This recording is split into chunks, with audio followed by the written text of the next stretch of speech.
Hey guys, and welcome back for another tutorial. Today I'm going to be showing you how I made my super cute whale shower curtain. Now with all my tutorials, I will have a blog post which will be linked below, as well as the information icon. I will have the typical measurements of a shower curtain over there, but I am choosing to make mine custom because my shower curtain rod was installed higher because of the previous owner, so I am making it a little bit longer, and I am also using the super cute pom-pom trim just to give it a fun little accent. And then because I'm using a cotton fabric, it's not super heavy, so I am choosing to use a buckram, which is just a really heavy stabilizer. You can buy it on the roll, and I bought it in a 4-inch width, and I'm going to use that at the bottom seam just to give my shower curtain some weight. Depending on the fabric you're using, this might not be a problem. So if you're using a canvas, then you don't even need to worry about that kind of stuff because the big hem will be enough weight. So I'm just going to measure out my fabric. I am using a total of 5 yards of fabric, and then I'm going to be putting them together to make one large piece. So I am cutting about 88 inches, and that's just my measurement. So of course, if you want to do a standard shower curtain size, I will have all those measurements at the blog post. So I cut 2 pieces the same length, and now I'm going to place those with the right size together. If you have a print such as mine, of course you need to be mindful. Mine is very directional, so if I accidentally flipped it, then my whales would all be upside down. And then I'm going to try the best I can to line up the whales. I'm not necessarily going to get them perfectly, aligned so that the whales continue on, but at least the whales will be in the same spacing so that they are all on the same plane, I guess. I don't know how to say that. But if I were to offset a little bit, then you would be able to see the seam a lot more. So then I'm going to do a 1-inch seam allowance. I chose not to cut off my selvage just so that I can ensure that I get a nice straight seam. And then once I was done that, then I cut off the selvage to leave about 1/4 of an inch of the fabric left. And then I did a zigzag stitch over that edge. Now I don't know why, but I should have done a French seam. That would have been a lot neater. If you want to do that, I will have the tutorial for French seams in the information icon. I should have done that, but I wasn't thinking. And I'm just going to press the seam open. So now I'm going to start hemming, and with a shower curtain you're going to start hemming your sides first. I'm going to do a 1/2 inch hem on either side, so I'm just going to fold it 1/2 inch and then press, and then fold it in again and then press to hide those raw edges. Now I'm going to do that on the other side also. When I was hemming my shower curtain, I did have the finished measurements in mind. So a typical shower curtain is 72 inches wide. So when I did finish pressing my hems, then I just took my tape measure to measure across just to make sure that it was 72 inches. And if it wasn't, then I would just make that hem a little bit bigger. And if not, then just leave it. So as you can see, this hem is a little bit bigger because I did adjust it a little bit. And then I'm just going to sew right down that edge.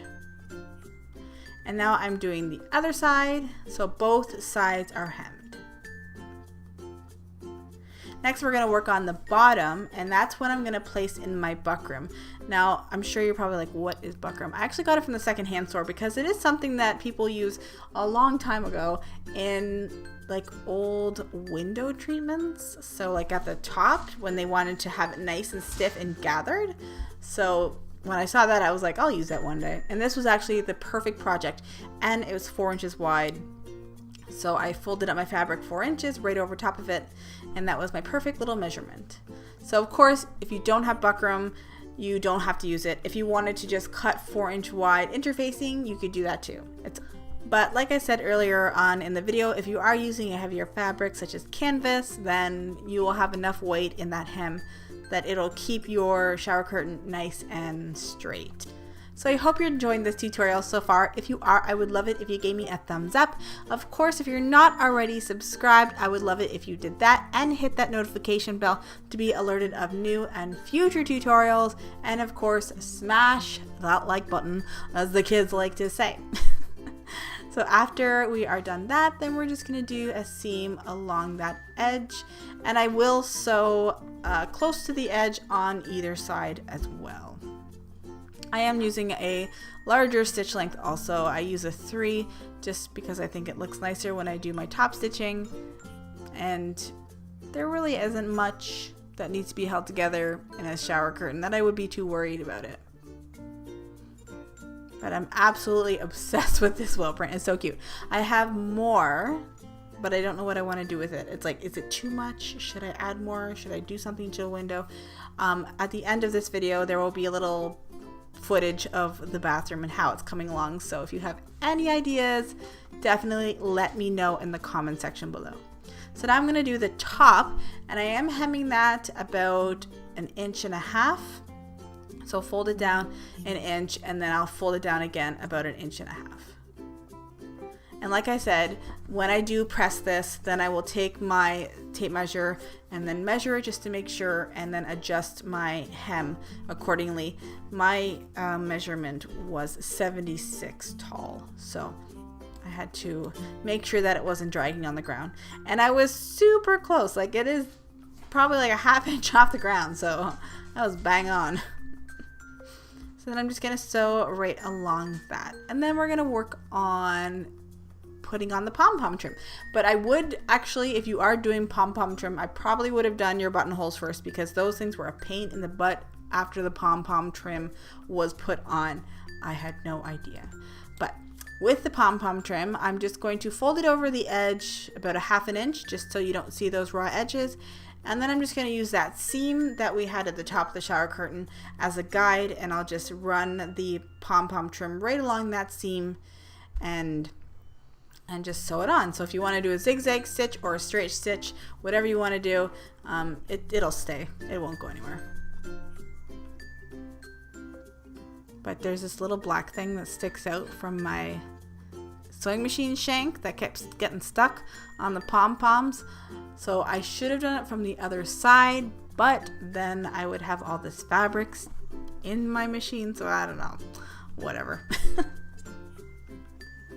So after that, then we're just gonna snip it about 1 inch on the end, and then we'll wrap that around and then continue sewing along. And then we can figure out our holes. So I am choosing to do a buttonhole. You can of course do grommets, so whatever you find the easiest. I really do not enjoy grommets, so I found that the buttonholes were easier. And also because of the type of style little hooks that I have, you don't even see the buttonhole at all. And it's great because I screwed up on like half of them, so you wouldn't even know. But I'll show you the ones that I didn't screw up on. So now I'm just going to measure. I started measuring from the center. So you're going to measure them 6 inches apart. So I just took the 3-inch mark and then put it on the center seam, and then just measured from the center out. And then they should be about 1.5 inches in from the sides. So I am doing buttonholes, like I said, and I do have a new tutorial on how to do a buttonhole with a computerized sewing machine. So I will also have that link in the information icon if you want to check that out. So after you're done your buttonholes, then you're just going to take a stitch ripper, and we're just going to slice down the center of that buttonhole. And if your buttonholes aren't all perfectly, level like mine were, then just use your ruler and make sure that you cut your buttonhole, up to, I'd say, 3/4 of an inch to 1 inch from the top of your shower curtain, and then you should be fine. Definitely not perfect, but still super cute. And there's a ton of love put in this, especially because it's for my kids' bathroom, and of course I want to run that little theme along, and I couldn't find any whale shower curtains. So anyways, I hope you enjoyed this tutorial, and of course subscribe if you're not already. And I'm just going to show you guys a little bit of footage of how the bathroom is coming out. As you can see, I have nothing on the window over there, so I'm wondering if I should do a window treatment with the whales. Would that be too much whale in the corner? Should I do a window treatment with an accent of that? I'm not sure. Leave me a comment down below. If you're not already over at the Facebook group also, send over some inspiration photos of what you have in your bathrooms. I would love to see it. And of course, whatever you're working on, we have a Instagram and the Facebook all linked in the description box below. And I love these little whale hooks. I got them over at Hobby Lobby. And I made those cute little signs. So thank you so much for watching, and I'll see you guys in my next tutorial. Bye guys.